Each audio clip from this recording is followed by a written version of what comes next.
কি হচ্ছে?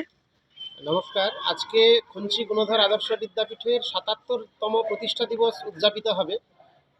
আর একটু পরেই আমাদের বিদ্যালয়ের পরিচালন সমিতি এবং বিদ্যালয়ের বর্তমান ভারপ্রাপ্ত প্রধান শিক্ষক, কারণ প্রধান শিক্ষক একটু অসুস্থ আছেন, তিনি আসবেন কিনা ঠিক নেই, ওনারা এলেই অন্যান্য শিক্ষক শিক্ষিকা ছাত্রছাত্রীদের উপস্থিতিতে ৭৭তম প্রতিষ্ঠা দিবস উদযাপিত হওয়া শুরু হবে এবং তার জন্য বিদ্যালয়ের পতাকা, জাতীয় পতাকা উত্তোলন এবং আরও সাংস্কৃতিক বিভিন্ন কর্মসূচি রয়েছে এবং সেই সঙ্গে বছরের শুরুতে কালচারাল কম্পিটিশান অনুষ্ঠিত হবে।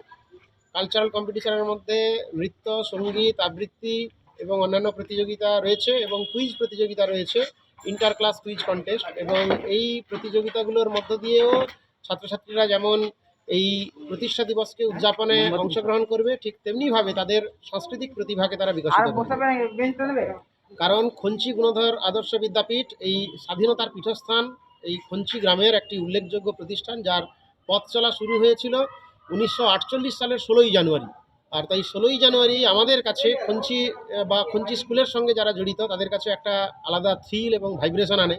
তাই এই 16 তারিখ, কারণ আমরা সদ্য প্লাটিনাম জুবিলি শেষ করেছি, এর পরে পরে হয়তো আবারও একবার স্টুডেন্টস মিট বা অ্যালামনি অ্যাসোসিয়েশন সক্রিয় হয়ে আমাদের মিট হবে, কিন্তু আজকে আপাতত প্রতিষ্ঠা দিবস উদযাপন হবে। একটু পরেই এই প্রাঙ্গণেই ছাত্রছাত্রীদের উপস্থিতিতে এবং মাস্টারমশাইদের উপস্থিতিতে হবে। আপনার নাম? আমি পবিত্র কুমার ভক্তা, ইংরেজির সহশিক্ষক, আমি সাংস্কৃতিক কমিটির মধ্যে রয়েছি। ধন্যবাদ।